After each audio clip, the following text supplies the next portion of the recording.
Și deci, Ștefan cel Mare a reușit să captureze ariegarda armatei, ariegarda în care se aflau și teutonii, apropo. A reușit să surprindă și să captureze în bună parte ariegarda armatei. Și atunci de ce polonezii au luat-o cel mai greu în freză? Pe asta zic, Ștefan a reușit să învingă și să captureze ariegarda oastei polone în retragere. Da, ai spus că în acea ariergardă se aflau și teutonii. Și în care se aflau și teutonii. Câțiva au reușit să scape, să ajungă înapoi în Polonia, pe mulți i-au prins. Dar și mai puțin polonezi au reușit să scape, da. Și acolo chiar este o chestie interesantă, consemnată de Marcin Kronberg sau de Bernard Wapovski, nu știu, unul dintre cronicarii așa din secolul XVI, care zice că s-a și schimbat moda, pentru că Ștefan cel Mare i-a legat pe captivii poloni de plete. Și după această înfrângere, polonii, deci nobilimea polonă, șleachticii polonezi au început să se tundă. Cine spune treaba asta? Fie Bernard Wapovski, fie Marcin Kronberg, nu știu exact, 16. Când deja dar interesant este un lucru, deci există un tablou de la 1516 al bătăliei de la Orșa, care a fost cu 2 ani mai devreme, 1514. Și acolo sunt, a fost o bătălie între poloni și lituanieni pe de o parte, moscoviți pe de altă parte. Și într-adevăr, dacă te uiți la nobilii poloni pictați pe tablou, deja sunt tunși scurți. Pentru că, repet, Ștefan cel Mare i-a legat pe captivii poloni după Codrii Cosminului de plete. Unul de altul. Și chiar în bătaie de joc i-ar fi și spânzurat de plete, i-ar fi atârnat de plete de pomi. Deci orori demne de Vlad Țepeș, dacă e până la o adică. Deci nu singurul Țepeș a fost cel care a făcut pădurea spânzuraților în Bosnia, avem și un... Cred că am mai amintit aspectul ăsta, și anume Dan Horea Mazilu, filolog de altfel, are o carte interesantă și anume se cheamă Un Dracula pe care Occidentul a ratat. Și este vorba chiar despre Ștefan cel Mare. Este vorba despre ororile pe care Ștefan cel Mare le-a comis asupra muntenilor, asupra turcilor, asupra polonilor și așa mai departe. De ce a făcut el ororile în cazul de față? A avut un rol strategic, psihologic, pentru că nu văd niciun rost. Ăștia au fost deja rupți în două, învinși, capturați. Fără doar și poate a fost vorba de un război psihologic, fără discuție, adică să-i demoralizeze pe inamici. Păi dar deja învinsese. Se demoralizeze în scop politic mai acum departe? Să ne înțelegem. Da, se descurajeze la acțiuni militare similare în anii următori. Adică să nu mai dea replica după 97. Pentru că deși învinsă, oastea polonă nu a fost anihilată. Să ne înțelegem. Jan Olbracht s-a întors cu majoritate. Bine, mulți dintre poloni au fost capturați, cum ziceam și înainte. Nu mă contrazic în ce zic. Se cunosc pierderile poloneze? Da, a găsit Constantin Rezachevici la Cracovia niște liste ale panilor căzuți în bătălie și sunt sute, nu mii, acum nu sute de mii, dar sunt sute de captivi nominali. Captivi, nu morți. Pierderi de război, captivi, morți, în fine. Și sunt sute. Asta dintr-o armată poloneză de câți...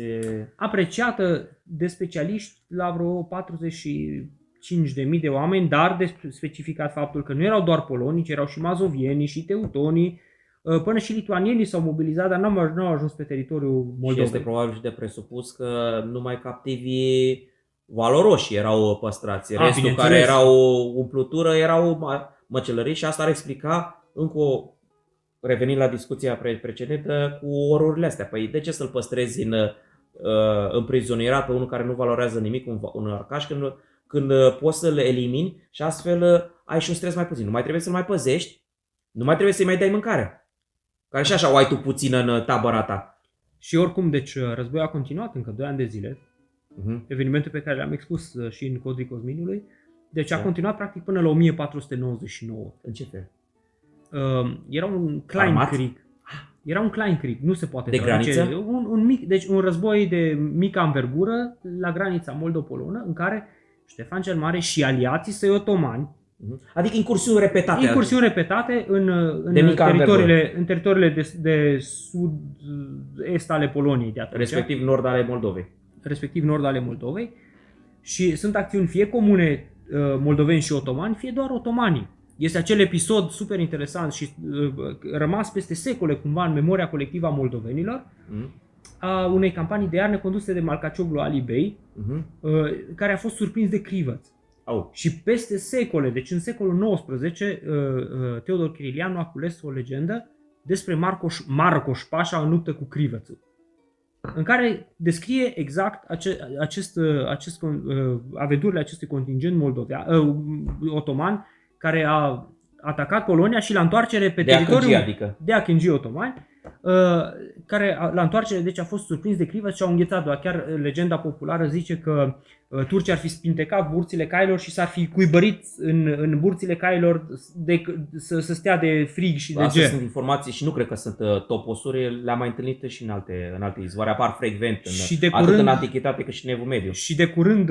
Și inclusiv, dacă nu mă înșel, chiar la incursiunea, era să zic, la campania lui Napoleon în Rusia. Da, așa e, la campania de 1812, campania de iarnă. Da, așa e. Ce vreau să zic că de curând, apropo de Marcoș Pașa în luptă cu Crivățu...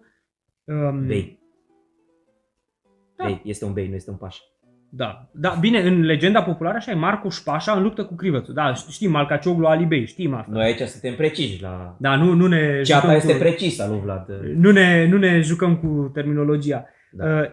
Ideea este deci că de curând domnul Ovidiu Cristea de la Institutul Nicolae Iorga din București a găsit un raport italian, nu mai știu, venețian sau genovez, de la Dunăre. În arhivele italiene. Deci raport care descrie întoarcerea acestei oști înghețate ca o oaste fantomă, venită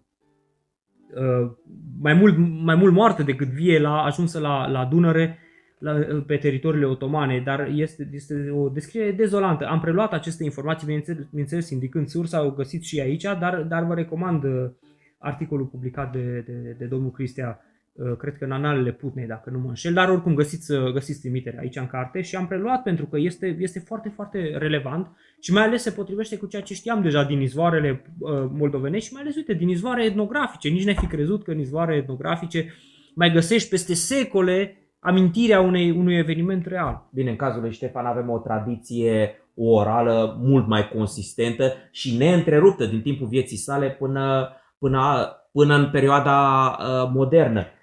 Altceva este Vlad Țepeș. Spre exemplu, în cazul lui Ștefan cel Mare avem tradiții orale, balade, publicate în secolul XVI deja. Și tot în secolul XVI avem un călător străin care a trecut prin Moldova și care a consemnat faptul că moldovenii cântau la ospețe, cântau o melodie Ștefan, Domn cel Mare, bătea pe turci, bătea pe tătari, bătea pe poloni. Probabil cumva o variantă timpurie a colindei Ștefan, Domn cel Mare,